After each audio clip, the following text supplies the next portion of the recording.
আমাদের বায়ুসেনা মানে ইন্ডিয়ান এয়ার ফোর্স তারা তাদের শক্তিকে বহু গুণ বাড়াতে চলেছে।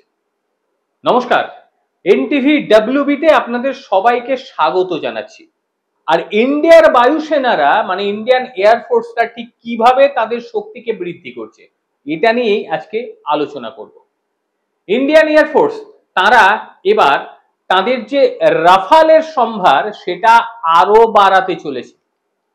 ইতিমধ্যেই ফ্রান্স সরকার ও ভারত সরকার G2G চুক্তির মাধ্যমে তারা 40টি রাফাল নিয়ে আসছে ভারতের জন্য। পরিমাণটা অনেক, 40টি।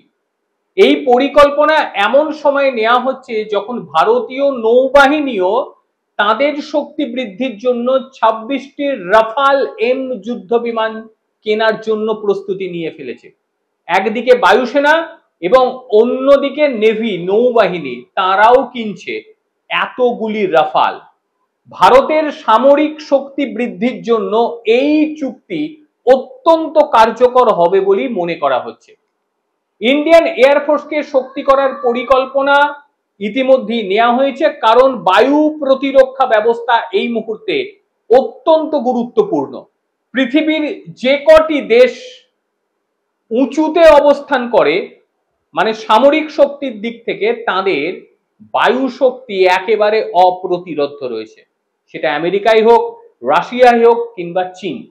ভারত কখনোই এই বিষয়ে পিছিয়ে থাকতে পারে না, যদিও ভারতবর্ষ বর্তমানে তৃতীয় শক্তি হিসেবেই দেখা হয়। ভারতের যে যুদ্ধ বিমানের ঘাটতি ছিল সেই যুদ্ধ বিমানের ঘাটতিকে কমিয়ে শক্তিশালী জায়গায় পৌঁছানোর জন্য ইতিমধ্যেই মন্ত্রিসভার কমিটি তারা নৌবাহিনীর জন্য 26টি রাফাল এম বিমানের জন্য 63,000 কোটি টাকার চুক্তিতে অনুমোদন দিয়ে দিয়েছে। এবং যে খবর সামনে উঠে আসছে সেটি হলো ফরাসি প্রতিরক্ষা মন্ত্রী তিনি এবছরই এপ্রিলের একেবারে শেষ দিকে তিনি ভারত সফরে আসছেন এবং অনুমান সেই সময়ই তিনি নৌবাহিনীর সঙ্গে চুক্তি সেরে ফেলবেন। আর চুক্তিগুলি ভারতের সামরিক বাহিনীর আধুনিকীকরণের ক্ষেত্রে যথেষ্টই গুরুত্বপূর্ণ পদক্ষেপ বলে বিবেচনা করা হচ্ছে। এরপর আরো একটি গুরুত্বপূর্ণ পদক্ষেপ নেওয়া হয়েছে ভারতের শক্তি বৃদ্ধির জন্য। প্রতি বছর নিয়ম করে 35 থেকে 40টি নতুন যুদ্ধ বিমানের বহর যুক্ত করা হবে। প্রতি বছর প্রায় 35 থেকে 40টি নতুন যুদ্ধ বিমান। কোন সময় এর সিদ্ধান্ত নেওয়া হলো? সিদ্ধান্তটা এমন সময় নেওয়া হলো যখন MiG-21 এবং জাগুয়ারের মতন যুদ্ধ বিমানগুলি অবসর নেওয়ার সময় চলে এসেছে। এগুলি অবসর নেবে, ইতিহাসের পাতায় এগুলি চলে যাবে। হিন্দুস্তান অ্যারোনটিক লিমিটেড, প্রত্যেকে জানেন HAL, HAL, তারা বায়ুসেনাকে 97টি তেজস Mk-1A যুদ্ধ বিমান সরবরাহ করবে। তার জন্য তারা কাজও শুরু করে দিয়েছে অত্যন্ত দ্রুততার সঙ্গে। তবে 1 বছর 2 বছরের মধ্যে তো এতগুলো যুদ্ধ বিমান দেওয়া সম্ভব নয়, পরিমাণটা 97 মানে অনেকটা বেশি। 2030 সালের মধ্যে সমস্ত যুদ্ধ বিমানগুলো HAL ভারতীয় বিমান বাহিনীর হাতে তুলে দেবে।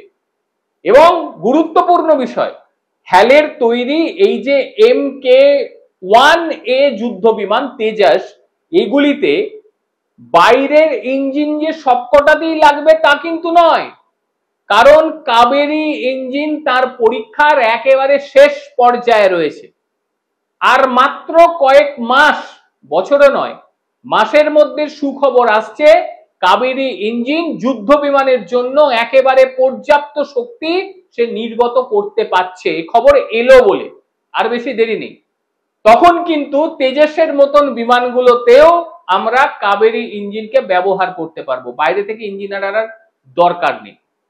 অনেকে বলে না যে ভারত তো বিমানের ইঞ্জিন তৈরি করতে পারে না, তাদের মুখে এবারে ঝামা ঘষবে। তবে একটা বিষয়, সব জিনিস যে সবাই পারবে, সব জিনিস যে সব সময় সবার কাছে থাকবে তা তো নয়। প্রয়োজনে বাইরের দেশ থেকে আমরা নিতেই পারি পয়সা দিয়ে, কোনো আপত্তি নেই। ভারতে যে সমস্ত জিনিস তৈরি হচ্ছে তা কি শুধু ভারত ব্যবহার করে? অন্য দেশও তো কিনছে, আমেরিকাও কিনছে ভারতের জিনিস। প্রবলেমটা কোথায়? প্রবলেম তো নেই।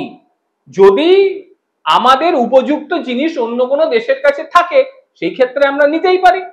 আর ইঞ্জিনের যে ঘাটতি ভারতের দীর্ঘদিন ধরে ছিল, এটা আস্তে আস্তে মিটে যেতে বসেছে। আর প্রতি বছর যেটা নিয়ম করছে যে 35 থেকে 40টি নতুন যুদ্ধ বিমান ভারতবর্ষ নেবে, এটা খুব গুরুত্বপূর্ণ পদক্ষেপ।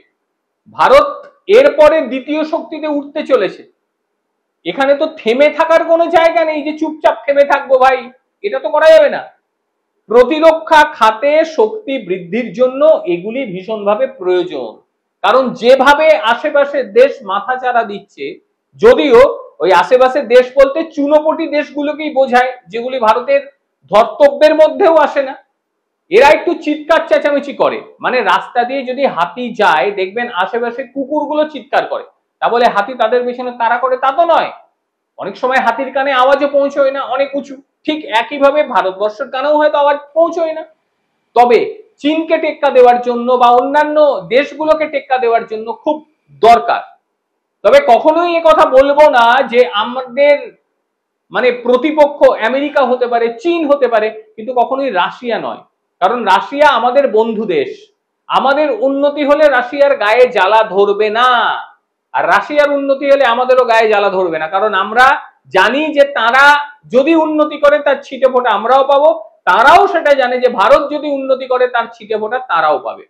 অর্থাৎ যখন একসঙ্গে মানে প্রতি বছর এতগুলো যুদ্ধ বিমান আসবে, তেজাস আসবে, রাফাল আসবে, এইগুলো যখন পরিপূর্ণ হয়ে যাবে তখন পাশের এই চুনোপুটি গুলোর গলা কিন্তু শুকিয়ে আসবে। কারণ এর যা আওয়াজ, যা গতি, যা কর্মক্ষমতা, তাতে এই পাশের দেশগুলো আর মাথা তুলে দাঁড়াবার মতন জায়গা থাকবে না। এমনকি চীনের বদমাইশি যেটা চীন করে থাকে সেটাও যাবে। আর চীনের বদমাইশি এখন অনেকটাই কমে গিয়েছে। বলে না যে কোনো দেশ যদি বেশি বাড়াবাড়ি করে তাকে আর্থিক দিক থেকে শেষ করে দাও, চীন এখন ঠিক ওই পর্যায়ে রয়েছে। তার অর্থনীতি প্রায় শেষ পর্যায়ে পৌঁছেছে। চীন থেকে বিভিন্ন কল কারখানা, বিভিন্ন বড় বড় কোম্পানি তারা কিন্তু ভারতে শিফট করছে। তার কারণ আপনারা প্রত্যেকে জানেন, আমেরিকা চীনের উপরে যাচ্ছেতাই ট্যারিফ লাগিয়ে দিয়েছে। ফলে চীনে ব্যবসা করে আমেরিকায় মাল পাঠানো কোনোভাবেই সম্ভব নয়। এবার চীন চাইছে যে ভারতের সঙ্গে একটু সুসম্পর্ক রেখে কোনোভাবে যদি আমেরিকার দিকে জিনিস ঢোকানো যায়। সেটা তো ভারতবর্ষ করবে না। ভারতবর্ষ আর ফ্রিতে কাউকে কিছু দেয় না। এর আগে বহু দিয়ে এসছে, আপনারা দেখেছেন। যারা ফ্রিতে খায় তারা আবার ভারতের বিরুদ্ধেই বলে। সুতরাং এগুলোকে বন্ধ করতে হবে। তাই আজকের প্রতিবেদন নিয়ে আপনারা ঠিক কি বলবেন অবশ্যই জানাবেন। কারণ ভারত যেভাবে প্রতিরক্ষা খাতে খরচ করছে, যেভাবে বায়ুসেনার শক্তিকে বাড়াচ্ছে, যেভাবে নৌসেনার শক্তিকে বাড়াচ্ছে, এত পরিমাণ তেজাস আসছে, এত পরিমাণ রাফাল আসছে, সেটা নিয়ে আপনি অবশ্যই আপনার মতামত দেবেন। আর অদূর ভবিষ্যতে ভারত গোটা পৃথিবীর মধ্যে দ্বিতীয় শক্তিতে রূপান্তরিত হবে। এটা শুধুমাত্র আর সময়ের অপেক্ষা। প্রত্যেকে ভালো থাকবেন, সুস্থ থাকবেন। আবারও দেখা হবে অন্য কোনো দিন অন্য কোনো ভিডিওতে। ততক্ষণের জন্য নমস্কার।